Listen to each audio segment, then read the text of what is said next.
ahead and get started. I'm Brenda Jones, as you all know. I feel obliged to at least say my name.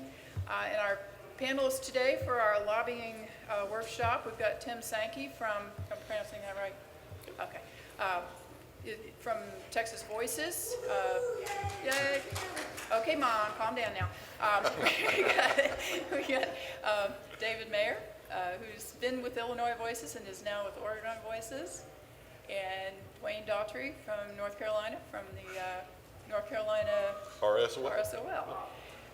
And all of them have experience with lobbying, and what I'll be doing today is going through a series of questions with them, just asking them some general questions on how they got involved, and some basic questions on how to do, how they lobby, what they've learned from a first-person perspective. So the object here is to help people that have not done any lobbying to maybe feel a little more comfortable on how other people who just got started. So regardless of how much experience any of these folks have had, the focus is on, what was it like at the beginning? How did you get going there? And so with no further ado, the first question I'm going to be asking our panelists is to share how each of them first found themselves doing some lobbying. What was their first experience working with the legislative like? So I'm going to go ahead and start. We're going to go from right to left, so I'm going to pick on Tim first. And you can share a little bit, 4 or 5 minutes. All right, I'm Tim Sankey, and I am on the registry here in Texas for something that happened back in 1999. I've been married now 16 years. And to sort of answer this question, I purchased a home in 2007, and out in front of that home there was the water had just pooled in the street, and it was really, really bad. And my wife was like, what is going on with this? We bought this house, and now there's all this water out in the street, and every time it rained, the water would run down. So my first experience was, calling the city councilman and saying, hey, this is a hazard, because it was so big at times that kids would use it as like a pool, and they would come swim in it. And so they're like, yeah, okay, well, we'll get to it. And so I kept emailing and I kept calling, and I was very polite. And finally, I saw a thread in an email that they forgot to erase, where it said, hey, it really looks like Mr. Sankey's not going to go away on this issue. We need to try and do something. And fortunately, after about 6 or 9 months, the Public Works came out, and they finally installed a big long drainage ditch and dug underneath the street and resolved the problem. And I thought, wow, that was my first experience ever doing any sort of advocacy or trying to fix something or right a wrong or advocate for something that I'd like to try and do. My next experience wasn't quite as good. It did involve the registry, and me being on the registry. There was a local ordinance that was being considered in our town. I was living in Seguin at the time, about 200 miles west of here, and they wanted to impose a park restriction. And so I found out about it, and I sent postcards out to a number of other registrants in the area, just on my own. I didn't know about Texas Voices, which I'm now a part of, and got a bunch of people together, and we all decided we were going to converge on the city council meeting and talk about this. And well, somehow the mayor, who I knew from my job, got wind of this small town.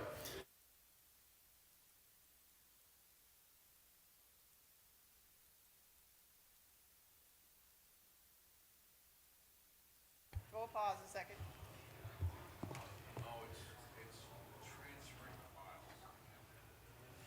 You can't pause the transfer. There we go, I'm back. There we go. All right.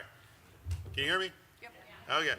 So long story short, we converged. The mayor says, hey, calls me on my cell. I'm literally standing out in front of City Hall. He says, Tim, don't worry. We're not going to touch that issue. We're going to talk to you more about it.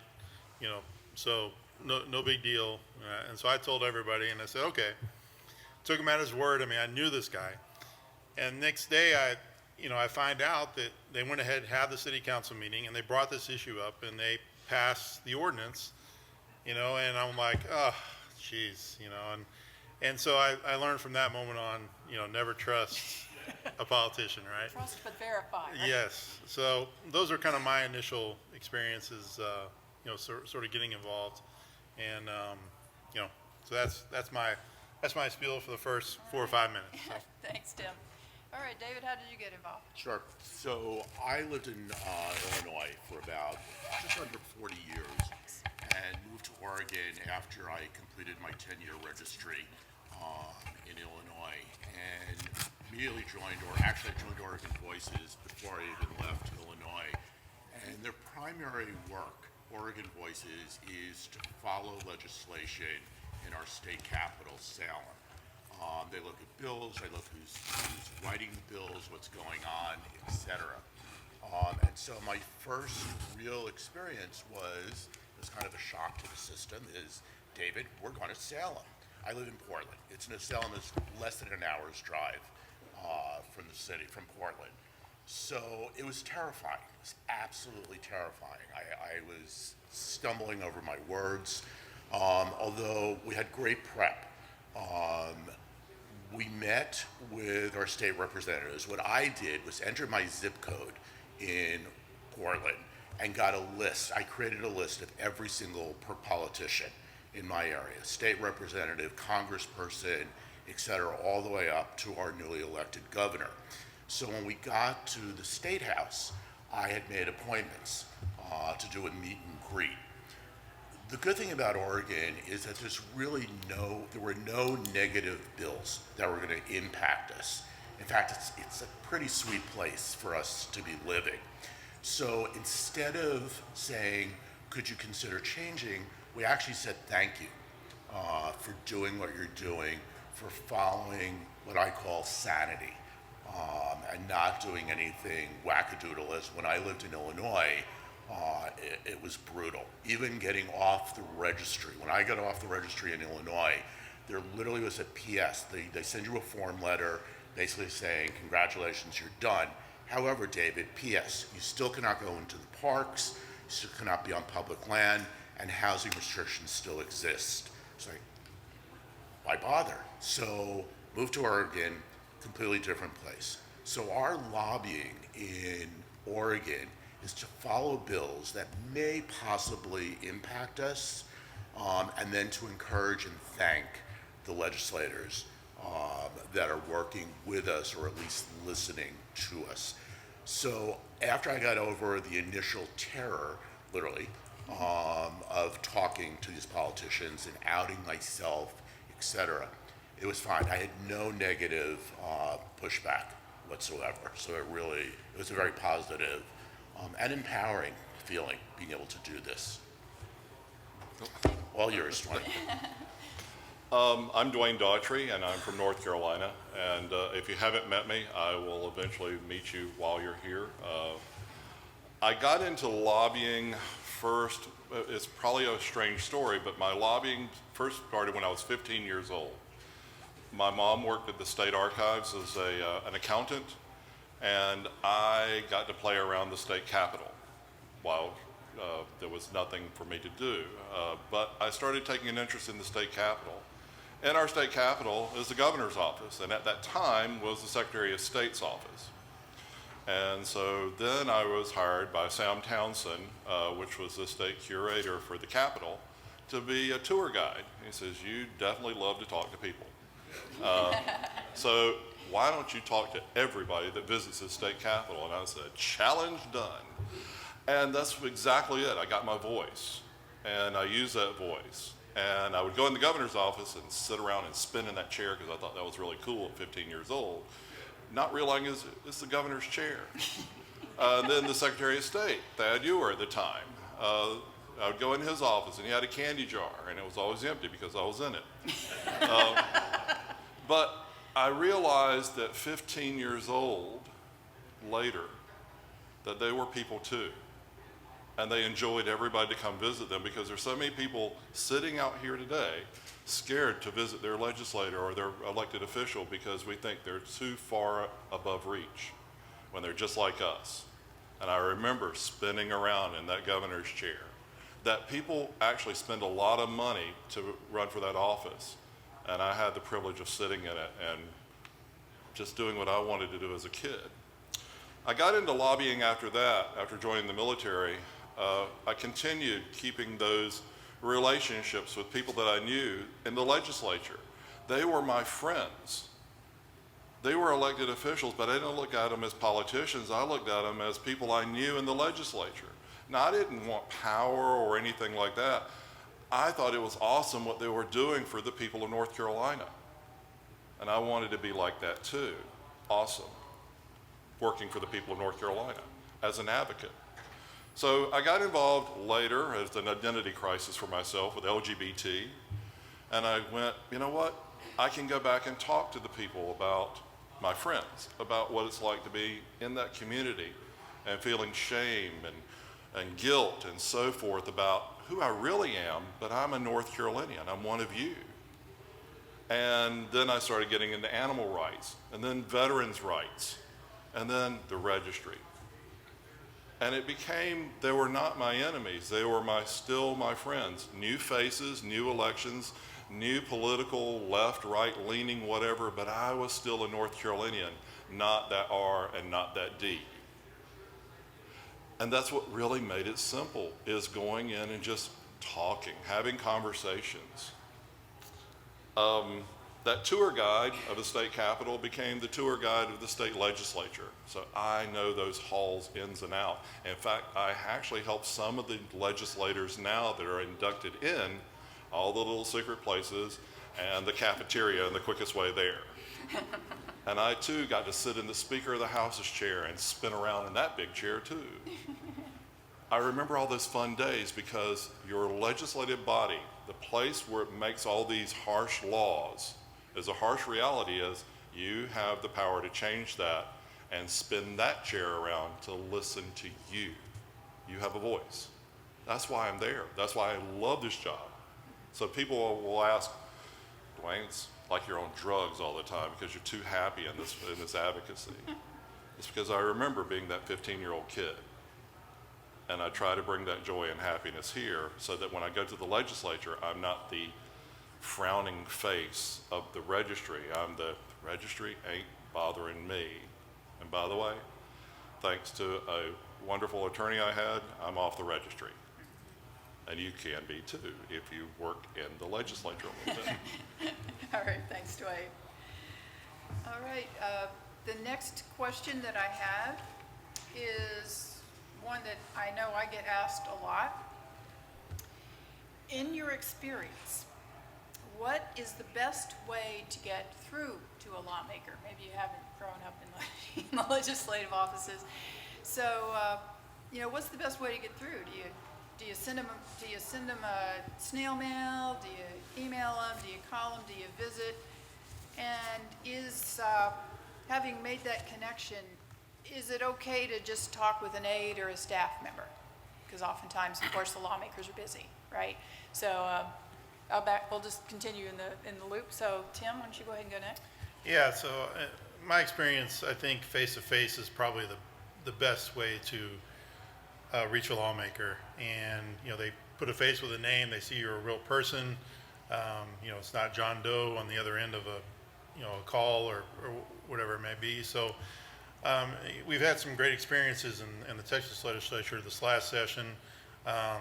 Fortunately, I'm off every other Monday, so I spent several Mondays this past session up at the Capitol and just went around to offices, committee members, to who represents me, my representatives, and obviously tried to see the representative, my representative, which is obvious, it's very difficult, and which kind of led to the next question of is it okay to see an aide or staffer? Absolutely.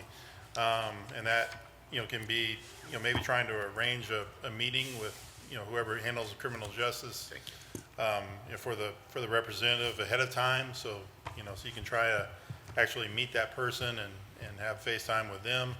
A lot of times this last session, I just, sort of spontaneously went through each office and, left some material, met some people face to face, and then of course we'll follow up with them to ensure that they pass along that information to other, to maybe, if the aide who was handling criminal justice issues wasn't around, that they pass that information off, that it got to the congressman. Sometimes it's a matter of being in the right place at the right time. My senator, we were able to walk in and just at the right moment and have a few minutes with him, which we think was very invaluable and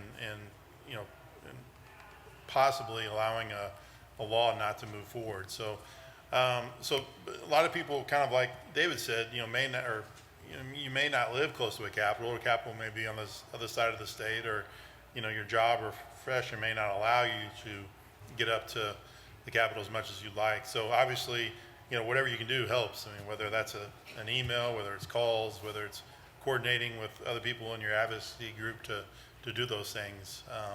Every little bit can make a difference. And maybe you can't go up there, but maybe somebody in your group or somebody can, such as maybe you have a parent, maybe you have a son or daughter that can do that on your behalf. So all those things can make a difference.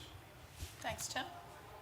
David? So I'm in agreement, face-to-face, one-to-one, absolutely. It's so much, can you hear me? Can you hear me now? One person is shaking no. Just lean in a little closer to your Okay, mic. any better? Oh, yeah. Okay. All right, so face-to-face, without question, is the absolute best way. It's very difficult to close the door on you, where we all know email, delete, snail mail, gone, voicemail, delete. I would say that 90% of the time, in my experience, we met the chief of staff, which was absolutely fine, because he or she has the ear of the person that you want to see. So we were fine with the chief of staff. I think I met one state senator the first time I went. I kept it very brief. I kept it very succinct. I did not make I statements. I kept it on a macro level, not on a micro level. But I thought, again, as Tim said, it can change. You can change how a law is going to be looked at by that one-on-one meeting. The other thing that I did when I got back home, in my case to Portland, I immediately wrote thank you notes to every single one of them and found a mailbox at 9 o'clock at night, threw it in. So I was hoping that they would at least get the thank you note within 24 to 48 hours, just to acknowledge the fact that they gave me time. And time is the other thing. I don't think I ever spent a maximum 10 minutes. It was probably the most time I was ever given. So it has to be very tight. Your message really has got to be right there, because it's a one-shot deal. But again, first choice, in person. So to answer that, I agree completely. Meeting face-to-face is key. I will go on to say that some people, probably in Florida, I'm going to pick on Florida for a second, is that you may live in Miami and Tallahassee feels like it's a tank of gas and back, and it's very difficult to maneuver around, especially if you're in California. I don't think we have anybody here, but surprise if we did. It's going to be a while before you can get to its capital. So how do you deal with that? I meet face to face, but how do you deal with the person that you are against the bill?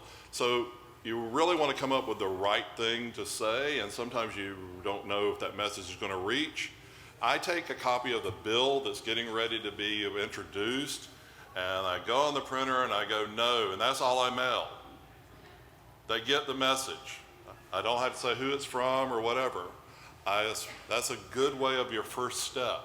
Say no. And if you're for it, put a big yes on there.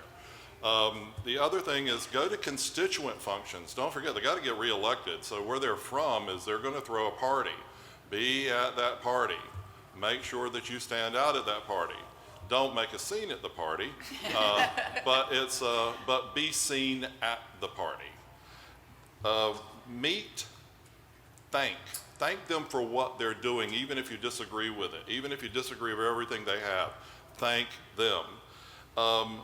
always form the question of what can I do to help instead of you're really making my life miserable. What can I do to help you? You're being the resource. I've never heard of anybody saying they're turning down free help. And the last thing is repeat. Do it again. Start over. Form relationships. That's the best way of getting in and meeting people. And before long, they're calling you. Then you've done something. Absolutely. Thank you. All right. Our next question is, I hear from advocacy groups, including my own, that like if you have a group in your state and you're a part of that, if you're an individual and you are a member of that group or, tangentially connected, you donate, whatever it is, the advice that I hear a lot is that you should not do your lobbying as a member or a representative of that group without the express permission of the group. The reasoning behind that, as I think we've mentioned before, you don't want to be speaking on behalf of a group if the group has not given you that message. What you don't know, and some of this is in the materials that we handed out, what you don't know is that what's going on behind the scenes. The group may be out there, an individual lobbyist may be out there very carefully brokering some kind of a deal, and you won't know anything about it because you're just a donor. And you go in there and say something what seems like perfectly innocent thing to say, and it could totally scuttle it because it doesn't match what they're doing, right? So that's why, we do stress that. So my question, I had to set up the question. If you don't have that permission, but you still want to be involved, is what kind of thing can you say? Because it is nice to be able to go in and say, I'm so-and-so, and I'm a part of whatever, right? You kind of got that backing, right? So just some thoughts on, I think all three of you are, officially parts of your organization, but, what are some suggestions you have for somebody who may either don't? If you don't have a group, that's fine. You're a constituent. Go for it. But if you, what are your advice? What are your some suggestions on what can somebody say that's safe to say that's not going to accidentally scuttle the work that's going on in the background? Thoughts on that? Sure. So I think as a member of Texas Voices, one of the things, and Mary Sue's back there, who's our leader, president, our everything back there, and what she really does, and all of us strive to do, is have a consistent message for what our organization is working on towards a particular bill. So if you're not sure, then definitely get with your advocacy lobbying group first and make sure you understand, what you're after, on a particular bill. And then once you understand that and know that, then you have a much better way of communicating what you're desiring, towards those legislators. So, for example, myself, when I go to the state capitol or go lobbying, I represent Tim Sankey. And Mary Sue represents Texas Voices, but even though I'm a member of Texas Voices, I represent Tim Sankey, self, and here's why I oppose or in favor of this bill. And what I try to do to add a little extra oomph is obviously some facts, have some research, and many of us probably by now have heard about the outstanding research American Law Institute has done and their conclusions that they've recently come up with in regards to sex offenses. And so, since I'm not there saying, well, Texas Voices, wants this, or we're advocating for this, I can refer to, well, the American Law Institute has concluded this, and this is some sound research based on facts and data, and and I let that sort of do the talking, along with some other information. So that's personally how I handle it. All right, thanks, Tim. David, what are your approach? I'm pretty much going to parrot what Tim just said. I think it's incredibly important that you do your due diligence. You know the law, you know what you're talking about, because they're going to know, the representative, chief of staff, whoever's on their staff is going to know if you don't know what you're talking about.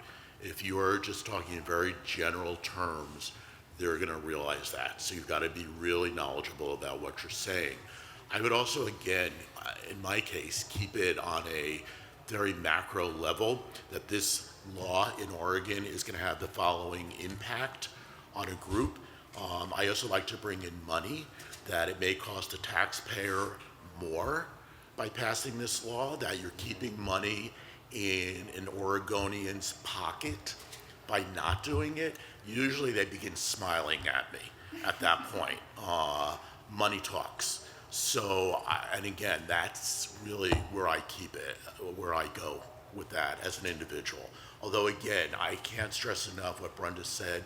I would never say I'm representing Oregon Voices without talking to the board of directors and let them know exactly what I'm doing, when I'm doing it, where I'm going to be, and who I'm going to be talking to. Because you don't want to sabotage the work that's being done, probably behind the scenes, that I may not be privy to. I'm not on the board of directors at OV, Oregon Voices. So I really am extremely cautious on that level, and I don't want to harm, as I refer to us, as the fraternity and sorority by putting my foot in my mouth. I remember one time I had a job as a disc jockey in college on radio, and during being a student and having that disc jockey job, there was a time where there was some, you probably heard the George Carlin words you just don't use in public. Some of you are shaking your head going, I know that comedy. But anyhow, once in a while you would let out the explicative over the air, and what do? You just keep going. You just keep going, pretend it never happened. The reason being is I want you to make mistakes. I want you to kind of be human again and feel comfortable. If you're going there and you've never spoken to your organization, that means that you probably need to talk to your organization. But it's okay to make mistakes. But be aware of that. If you do make a mistake, talk to your organization. Don't try to run from it and hide from it. Just made a mistake. And it's going to feel like you're being sanctioned or whatever, but that's the beauty of advocacy, is we learn from our mistakes. And I'd much rather you be making a lot of mistakes at the very beginning than making no mistakes because you're not involved at all. Just become involved, you will eventually learn, and you will become a leader. Which also brings the question is ask for help. If you're not getting it from your top organization or your executive director or whatever, then maybe you are the person that needs to be talking because there's nobody else doing it. So not wait for their permission, just go ahead and do it. Will it get on the 6 o'clock news, that you said something? No. Is there going to be a hovercraft or a drone circling around you like oh my God, there's a sex offender, let's go ahead and, here's a camera. It's not going to happen. It's not going to happen. It's a Stephen Covey approach of reward failure. After you go ahead and bomb your first time, like I did at the legislative building, take yourself out to dinner. We're just human. Yeah. You're trying to get in the door. You're there. I applaud you for doing that. I will never yell at anybody for saying the wrong thing. Thank you. I'll add one thing that I know when we had our little pre-session that came up, and everybody's moved on and talked about other things. But I wanted to mention one thing too, that you could add some oomph. You may not be representing Texas Voices or Florida Action Committee or whatever it is, but you are a representative of a large body of people who are just like you, whether you're a registrant or a parent or a child or whoever it is that you do have that to say. I'm not this isolated person. I'm a human being, and I represent. Know how many people are in your state? Roughly so many people in my state that are dealing with the same issues and have the same concerns with the bill or whatever the topic is that you're approaching on. So do keep that in mind. That is something anybody can say, because you can say, I'm trying to speak on behalf of others out there in my situation. So that is something handy to say. So I really like that when you guys brought it up. So, I forgot to say that. All right. Bless you. We got off to a little bit of a late start, but I think we're doing okay for time. Another question, a little more specific one. If you are a person who is forced to register, I haven't heard this term much, PFR? But if you are a person on the registry, are there some specific do's and do nots that you would recommend? Whether you're one-on-one or when you're testifying.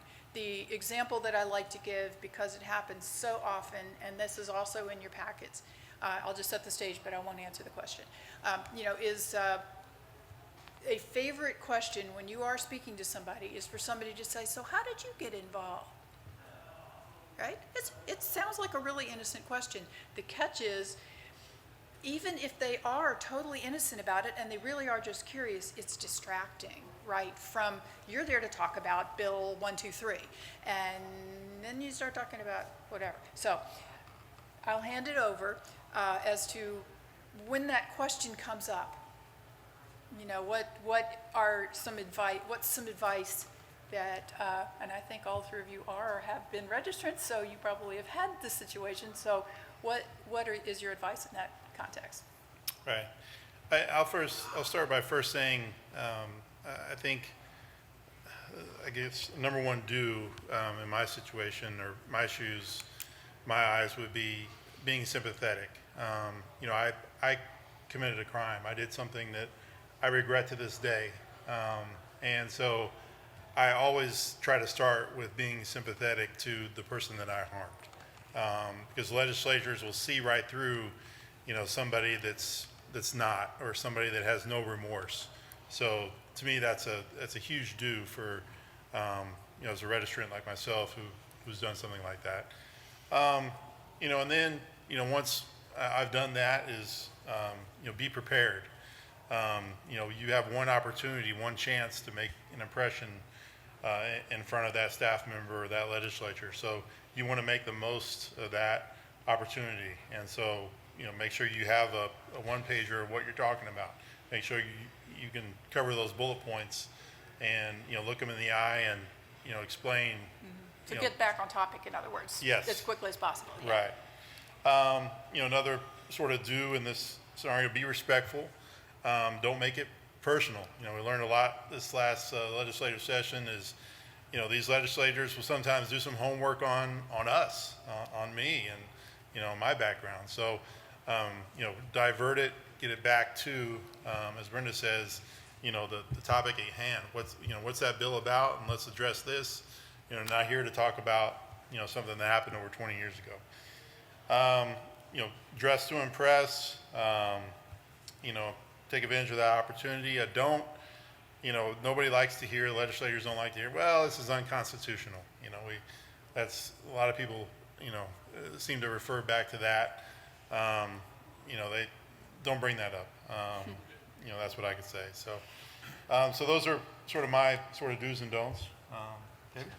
So I think I mentioned it in my first salvo out here. I avoid I statements at all times. It's not about me. I'm there representing, to a certain degree, all of us.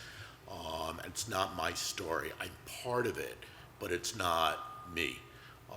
And I would use the word deflect. I deflect right back to my purpose for being there and why I'm there and talking about. So if I was to be asked directly, I literally would say to them, I'm really here to talk about which impacts all of us here in Oregon, and that's really about it. I avoid me, because it sounds, I don't want to sound whiny, I don't want to be complaining, I'm trying to be there as professional as possible.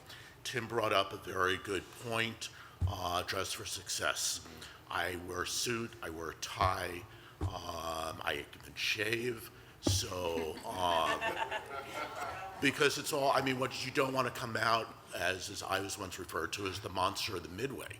So you want to look professional so that they will look at you as a professional and that you know what you're talking about. But again, I avoid the I statements and my own story. I just immediately will deflect.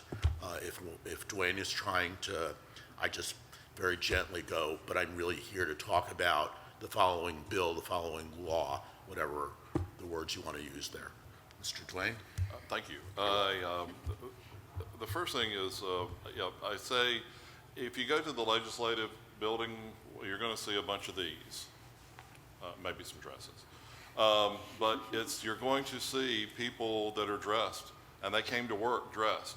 And it may be 112 degrees in that building or whatever, but it's going to feel like that even with the air conditioning on. But they've dressed for success because they have a duty. You have a duty because you're representing yourself and others. So act the part. When they ask how do you get involved and you're new at this, you feel like you're boxed in having to tell your story and it's not really rehearsed. So I don't go for that. I tend to go, I saw something on the news where there were people asking for a second chance. I never mentioned the word sex offense or anything. I just talk about second chances. And I believe in second chances for all. And this is a chance of saying, are they right? And what it does is it includes all of us involved. It's a sleight of hand, but it's a good way of introducing yourself without having to make yourself vulnerable. Because you did see something on the news. You did see something realistic, and it changed you. It made you want to go down there and ask the elected people that are making these laws, making it harsher. I want to give these people an exit ramp, and I think you do too. I want to be a voice for the voiceless. Those are other things you can say. Again, if you'll notice, you're not putting a target on your back, you're putting the target back onto them. They're the people in position to make these laws. And you're asking, are they really just? Are they really needed? And they're going to have a conversation with you instead of you having a conversation with them. And that's when they're going to start saying, this is why I'm here. And then you can say, but I think we can do better for the people of Florida, for the people of Texas, for the people of North Carolina, for the people of Georgia, for the people everywhere. So that's how we do it. I'll add, as a family member of someone on the registry, I do the same sort of thing.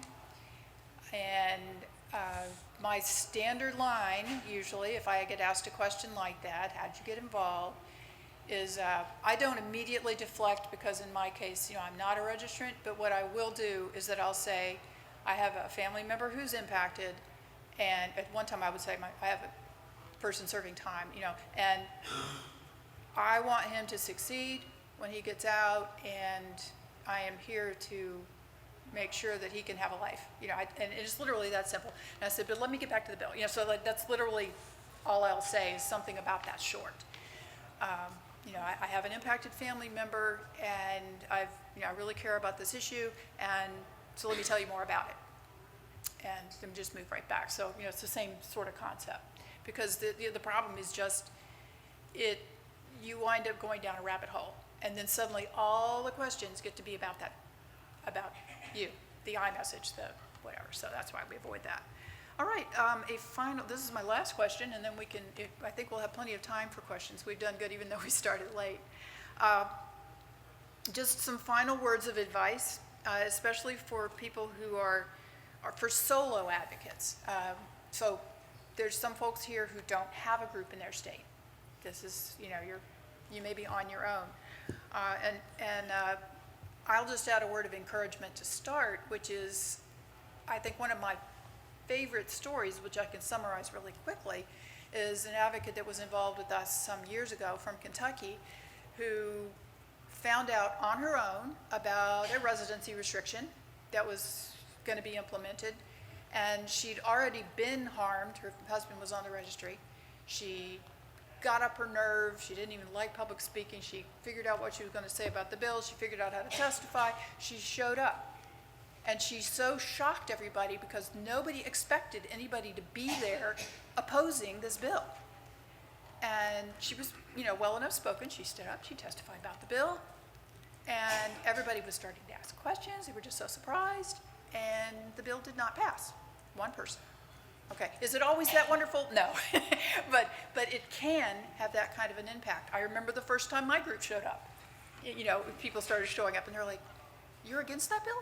wow. And it was, it's very eye-opening. So anyway, word of encouragement on doing that. So again, it's word of advice for the solo advocate, something that you might have to share, or any final words as well. So. Right. I'll kind of go back to my original story of that water out in front of my house many years ago. And, it can be intimidating, starting to lobby or dipping your toe into those efforts. And so I suggest just starting small. I started with a city councilman and a pool of water out in front of my house.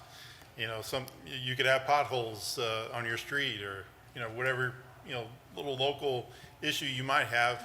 Start doing some of those things just to sort of get over that sort of hurdle.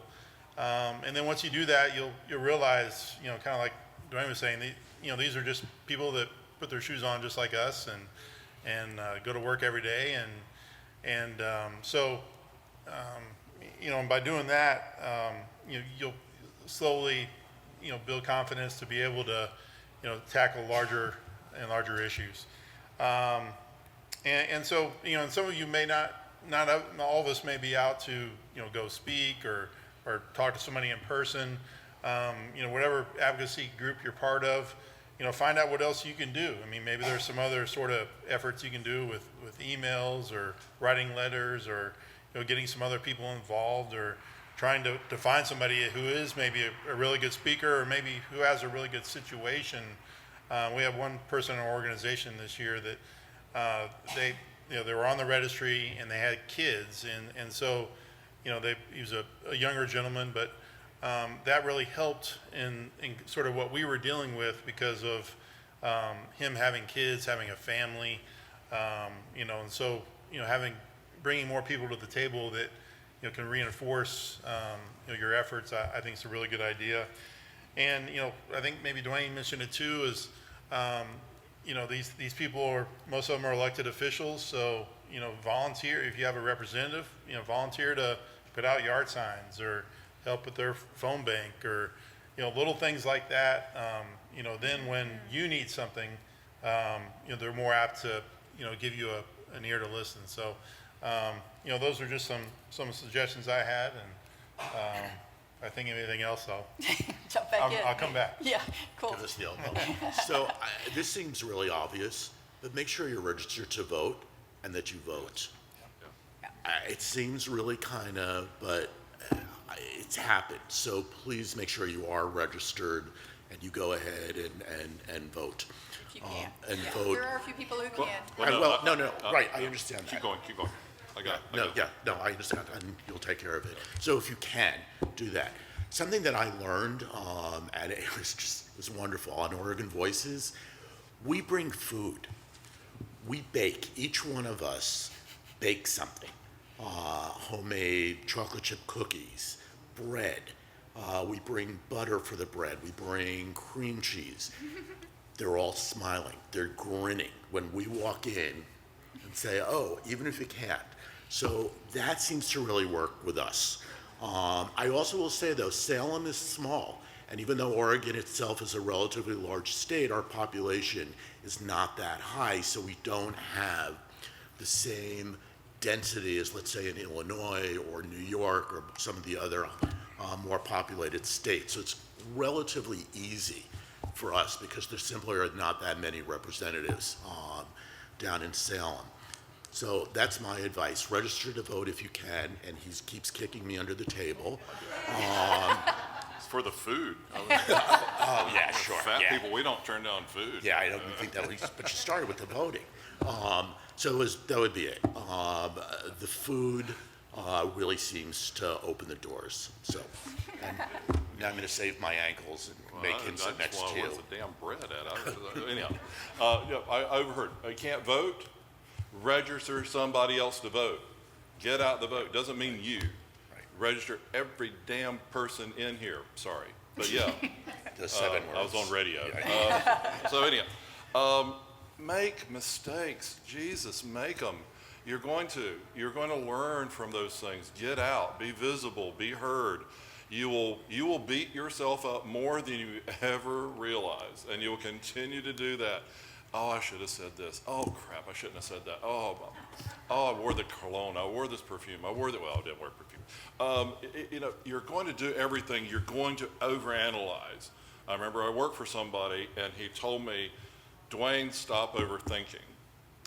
And sometimes I can't, but it's a matter of I just have a passion for something, and I will learn. I will eventually get it. It just takes a little bit of time for others.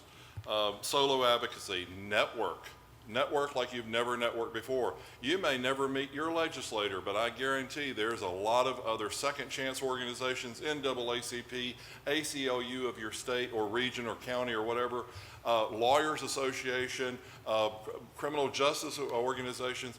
There's more to those organizations donate to get those people elected, and I guarantee if you start walking in there, they will help you as far as well. You have the ability to network. Make it remarkable. Make an impression when you go and leave.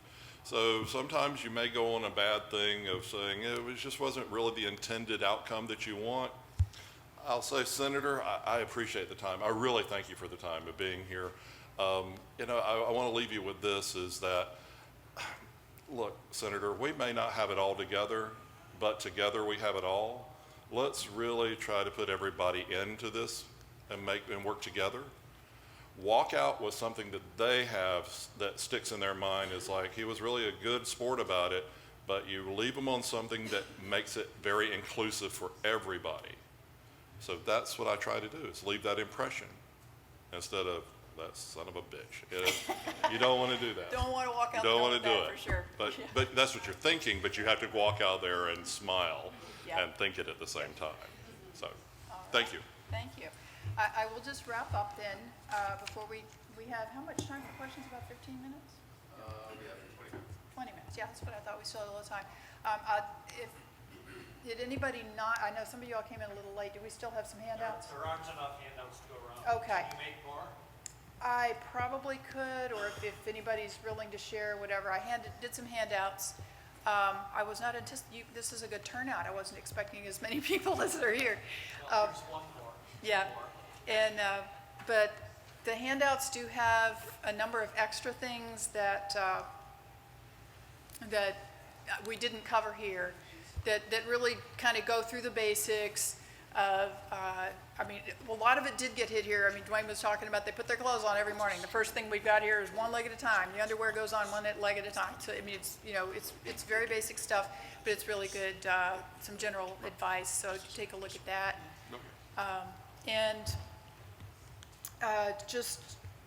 I've already forgotten what the final thing was. That's fine. If I think of it, like you, I'll come back. So with that, I will open up the floor for any questions of our panelists. Yep, Gail's right up there. Hey, you guys just developed something that It's says not on. Hang on a second.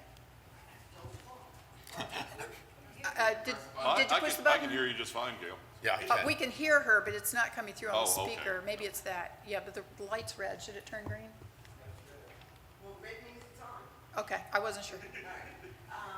Hello, for those of you that don't know me, my name's Gail Platter, and I'm with the Florida Yeah. Action Committee. Yeah. Thank you. I missed the very, very beginning, but what I heard was really good. I just wanted to point out one thing. In Florida, if I bring anything to a legislator, like baked goods, it's a gift. I can't. So you have to understand the laws in your state. Yeah. The other thing is, we don't lobby. Florida Action Committee does not lobby. We educate. We go up, we bring information, we want to be a resource, and we want to show them, or at least explain to them, the impact of the policies that they keep passing, because none of them really understand what they're creating. So if it's your first time going up to visit a legislator, find out if you want to say that you're in there to lobby, do you need to go in somewhere there and register because you're lobbying? Yeah. So you need to understand what the requirements are. Thank you very much for pointing out that it's so important if you're part of an organization and you think you're going to go up there and say, I'm a member of X or, the FAC and I want to tell you what we think, please don't do that, because the only ones that have permission to speak on behalf of FAC are those individuals that specifically have permission to speak on behalf of FAC. And sometimes we just give a written statement if somebody from the board can't be there to actually speak out. But please do go and speak as a constituent, as a resident of the state. And you don't only have to meet with your legislator as their constituent, you can speak to other legislators who may be Absolutely. sponsors of the bill and you want to share information. You might find it easier if you're a constituent to get an appointment.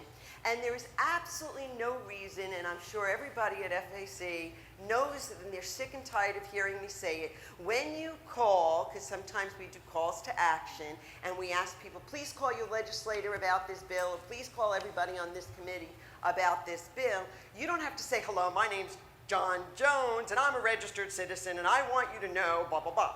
Hello, my name is John Jones, and I'm calling about bill number so-and-so. Yeah. If you happen to be a constituent, you can mention that I'm John Jones, I'm a constituent, I live over on so-and-so, yada, yada, yada. All right. They don't need to know if you vote or you don't vote. All right, thanks a lot, Gail. So thank you. Thanks, Gail. You're welcome. Hi, my name is Bruce Glant, and I'm one of the co-founders of Citizens Against Government Entrapment, CAGE. I have a question I'd like to ask. I'm new to NCRSOL. Welcome. Thank you. Through Kathleen Hamburg, who spoke here, I think, a couple years ago, and of course, always looking and seeing what's going on, but I'm new to meeting everybody here, and I appreciate all the help I've already gotten from a lot of you. But I'm curious, how many people here have never contacted their legislator or individual? Who's it? So not that many. So most of you have already We've got gone. a fair amount of experience in the room, it sounds like, at least a little bit, so good for you. Yeah, good Pardon for me? you. It sounds like there's a, Yeah, it's a so majority how of many people. how many never? Raise your hands a little higher, but I don't think it was a lot. Just a few. No. Yeah, so good for you guys for the rest, yeah, and thanks for being here. I hope you get inspired. Yeah. There are some great, I'll call them tricks of the trade. I'm a businessman who did international marketing, and I like people. Yeah. And I've been very fortunate that most people like me. Yeah. And some of the things I do is, like Tim, volunteer, I think it was you Yeah. that said, volunteer. Go walk when they're soliciting for donations or when they're running for office, going Yeah. door to door and handing out pamphlets. It's a great way. First of all, you've got Any questions? a half an hour, 2 hours, whatever it is, walking alongside of them. They get to know you. I'm almost embarrassed to admit that I sort of stalked my district representative. I found out she was actually a member of our synagogue, and I'm close with the rabbi.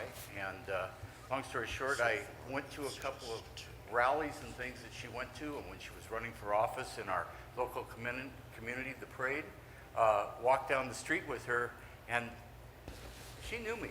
Yeah. I'm trying to follow what was the Yeah, question. yeah, I do want to pause. I'm sorry. Okay, I'm Yeah, sorry. Yeah, It was really just sort This of. is a time to ask questions of the Okay, panel. it's, And you- yeah. well, really not a question. It was just some. Oh, Okay, hopefully well, a yeah, helpful so, undertaking. okay. Well, thank you a lot You for betcha. sharing that. Yeah. Yeah, so we are looking for questions of the panel, from the panelists, as much as we can. I know, obviously, we got a lot of people here with some experience, so you're inspired to share, so that's cool. So I'm John Gorley, Michigan Citizens for Justice. And I've done a lot of lobbying on a lot of different topics, not just the sex offense registry. And I've been trained in lobbying by the Friends Committee on National Legislation and the ACLU and Amnesty International and so on. Every training I've been to has emphasized the fact that a personal story engages you with the legislator more than just simply presenting facts or an opinion about a bit of legislation.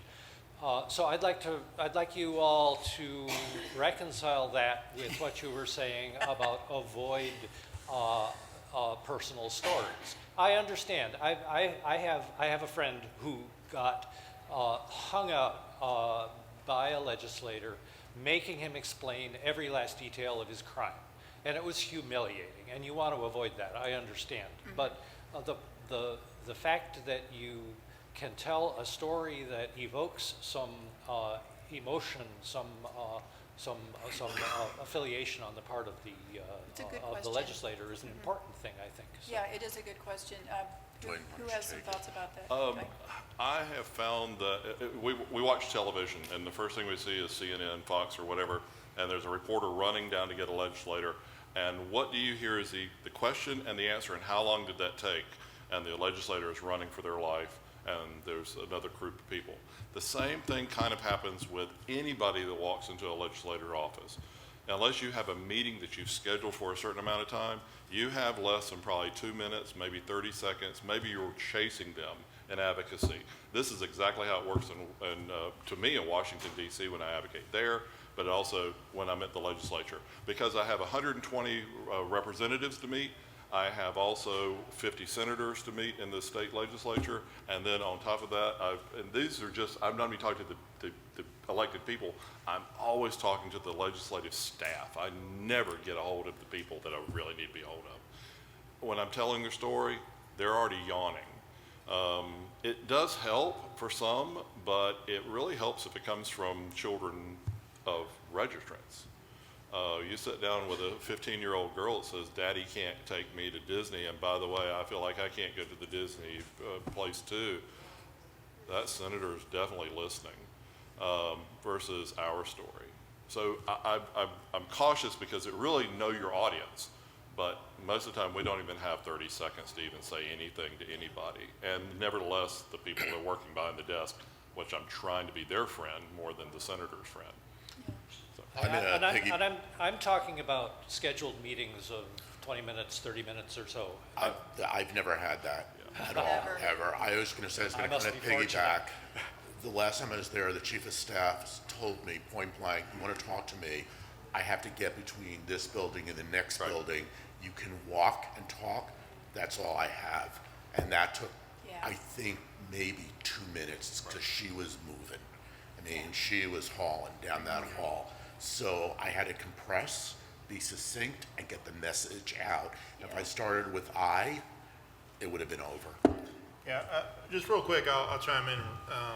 What we found this past year, well, it's happened several years, is we have a board member who's a mom who has a son who's on the registry, and she's very compassionate, and she loves to go up and testify in front of committee hearings, and she really is very emotional when she testifies about her personal story, with her son, and how the registry sort of affects their family, and that it's really heart-wrenching when she testifies. And so but we've sort of coordinated amongst our education group, lobbying group team, various people's testimonies, and we knew that, okay, she's going to touch on that sort of compassionate, personal thing. right, Yeah. versus some other people are going to touch on this, and so we try to bring that part of into it, which I think is really good. So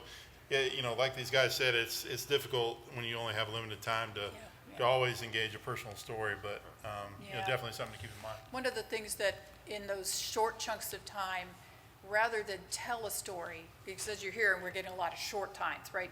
So I have found that even in testimony, what can do sometimes is just a headline. Really, you've got somebody.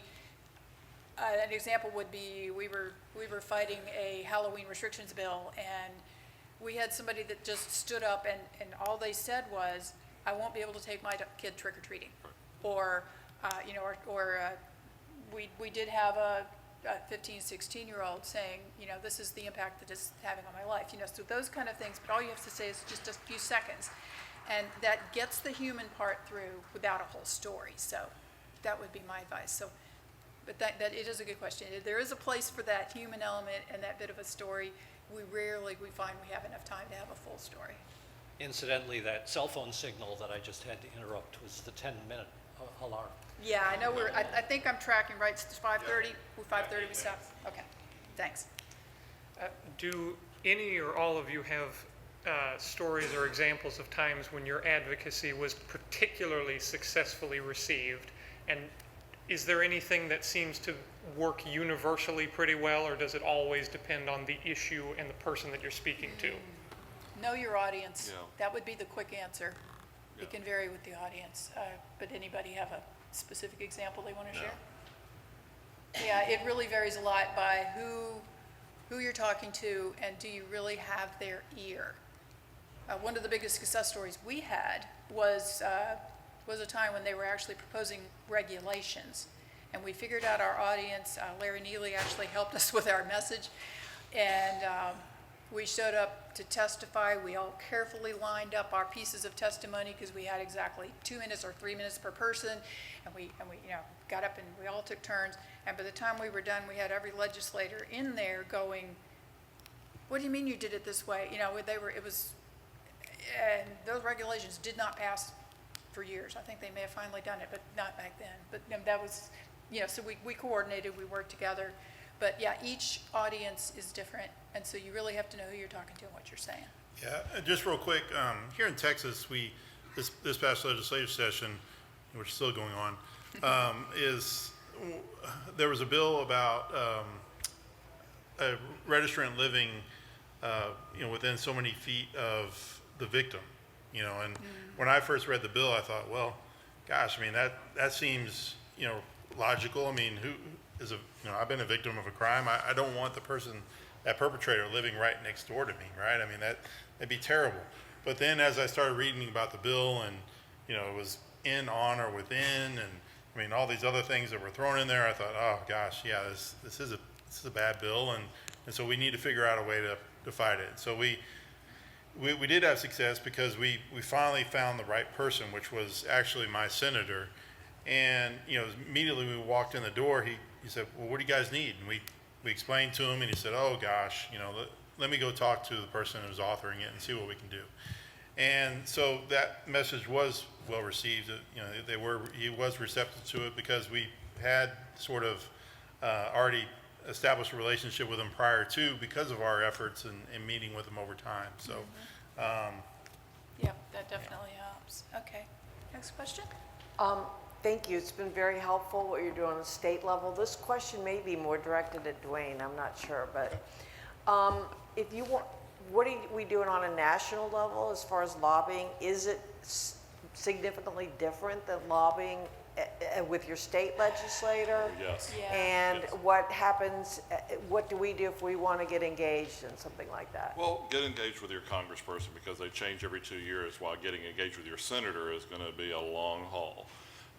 So Senator Tillis, which is on the Judiciary Committee in the U.S. Senate, and just from North Carolina, was a matter of having that call and try to go on the calendar. It kept moved, get on the calendar. So I started becoming friends with the legislative liaison and the chief of staff. Yeah. That's who I wanted. Staff's definitely Right, handy the staff at is that it, level. and they're the ear every day. So finally I get invited, and then I go through and talk, and I said, I was ready. And I said, what is the most important thing in, as far as lobbying to stop a lot of these sex offense bills coming through? He says, well, to be honest, Wayne, that's up to the states. And I said, then are you telling me you will never get involved with this and so forth? And he's like, I don't see anything coming down the pipe. And he says, the most dangerous people are probably on the registry, and that was the landmine I wanted him to step on. And I said, well, it's interesting. Here's a registry of all the people on the FBI wanted list, and that's the most important people that are here that we need to be talking about, that we want to figure out where they're at. We already have a list of where we know where they live. I'm curious about these dangerous people that are wanted for all these sex crimes. Every one of these is sex crimes. Every one. They're the most dangerous people we haven't found. That we're creating a bigger registry for what the people we do find. Word for word, what I just gave you is the same thing he gave in the last Senate hearing and showed this instead of the sex offender registry. It makes a difference. But I gave him the talking point. Yeah. He just went ahead with the circus. Yeah, it is definitely, I will back up on that. I haven't done a lot of stuff at the national level, but I do live there, so occasionally I do get in there. And yeah, it's, number one, it's a lot harder to get that connection. You're way more likely to end up talking to staff a lot. And, but yeah, having those talking points ready and just realizing, but again, just like at the state level, it's still a matter of building those relationships, so, but it takes longer, yeah. First step back that impact our people because there's so many exclusions. And First so step are is we getting doing there. how are we lobbying Yeah. against them making, you know, Well, like the exclusions and yes. things and? So we were talking about IML for a brief moment, and he says, why is the federal government getting involved in this when it's really a state issue? And I said, then why are you funding SMART? And he said, what do you mean SMART? Who's SMART? So I ended up talking about SMART, and I said, and by the way, there's $2.6 million going annually. What, 2.6? That can go to COVID. Absolutely. Well, let's keep writing. There's 2.6. You know, now we got to give this money to the states. Well, wait a minute. They got their own registry. I said, we got the burn money. Who's the burn money? Okay, here we go. And really then all of a don't sudden, know. it's that Yeah. education that Gail's talking about. Yeah. And then he walks away. It's like, Yeah. why do we need SMART? Yes, can I help you write the bill to get rid of SMART? And that's in his brain, and he's talking in the legislative circles in Congress going, do we really need to have this national registry? And the question that they're asking, well, this week, the legislative staff is saying, why do we need this registry anymore? What's this whole thing? Shouldn't it be up to the states? I think the Adam Walsh Act has kind of outlived its thing. And I'm going, yes. I don't have to go and say anything. I'm putting it in their brain. Yeah. So yeah, we are doing effective things, and let the states deal with it. But then once we cut them off at the top, they're on their own. It'll start to collapse, and we may not have to do anything. Yeah. But I just go in and have these conversations, and then we go off and we have Florida Street Grill, bad food or whatever. And that's it. And he's a friend, and he's like thanking me, and I'm out with the senator for a day. It's a wonderful thing. But we're not talking about sex offense anymore. We're talking about, God, who's that green woman if she speaks one more time? And it's coming from his own person. I'm like, Whatever, yeah. I'm not stepping on that one. But Yeah. anyhow, it's wonderful. Yes.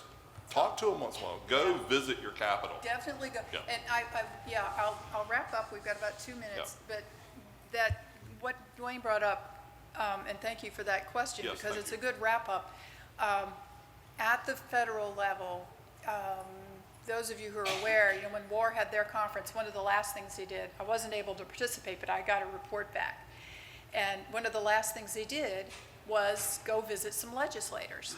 And the legislators, to a person, had very similar reactions to what Dwayne's story was. There's a what? Tell me more about this registry thing. It's like, it's not, it is, it's more of a state thing. I mean, you know, there's these bills and they have impact on the states, but the day-to-day, quote unquote, day-to-day federal government is not tuned into it. They don't know. So it really is worth your while to get to know your representatives, and you know, again, you can contact them when they're at home. You can contact their staff at any time. Get to know them, share your story.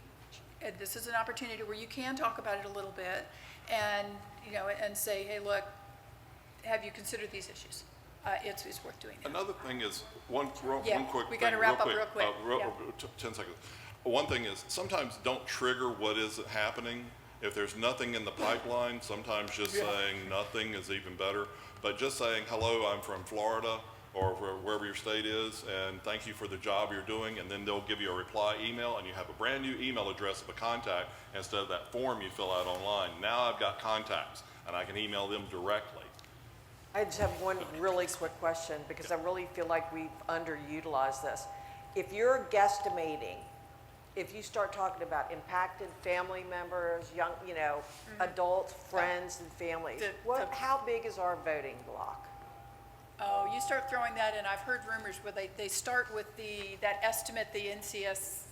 It's for every voice they hear, it's like 1,000 voices or something. Yeah, or are you talking about like, When they get a letter or an email, they say, gee, there's like 1,000 people. Yeah. So I did this math at one point. We have but, 70,000. yeah, but hang on, you're not at the podium. I do want to double check something though. Do you mean like how I'm large is talking our about voting total, block? because we've got people that are incarcerated, that have family members.